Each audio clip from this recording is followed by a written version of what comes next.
துளசி மாடத்துல விளக்கேத்துனா யமதர்மர் கூட வந்து பாத்தீங்கன்னா அவங்க கிட்ட அனுமதி வாங்கிட்டு தான் நம்ம வீட்டுக்குள்ள வர முடியும். அப்படிப்பட்ட ஒரு சக்தி வாய்ந்த இந்த துளசி ஸ்தோத்திரத்தை நான் படிக்க போறேன்.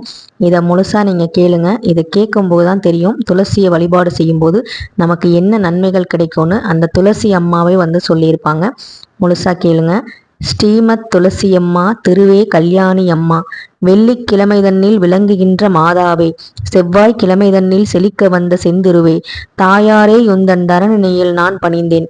பச்சை பசுமையுள்ள துளசி நமஸ்தே, பரிமளிக்கும் மூலக் கொழுந்தே நமஸ்தே, அற்ப பிறப்பை தவிர்ப்பாய் நமஸ்தே, அஷ்ட ஐஸ்வர்யம் அளிப்பாய் நமஸ்தே, ஹரியுடைய தேவி அழகி நமஸ்தே, அடைந்தார்க்கு இன்பம் அளிப்பாய் நமஸ்தே, வனமாலை என்னும் மருவே நமஸ்தே, வைகுண்ட வாசியுடன் மகிழ்வாய் நமஸ்தே.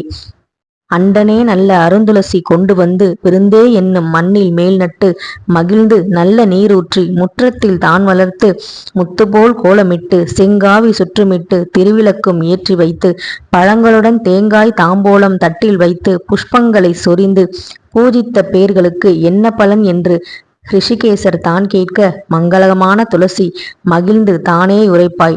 மங்களமாய் என்னை வந்து மகிழ்ந்து உபாசித்தவர்கள் தீவினையை போக்கி சிறந்த பலன் நான் அளிப்பேன். அரும்பினி நீங்கி அஷ்ட ஐஸ்வர்யம் நான் அளிப்பேன்.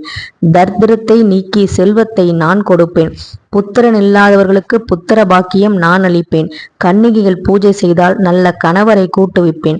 கிரகஸ்தர்கள் பூஜை செய்தால் கீர்த்தியுடன் வாழ வைப்பேன். முமுட்சுக்கள் பூஜை செய்தால் மோக்ஷபதம் நான் கொடுப்பேன்.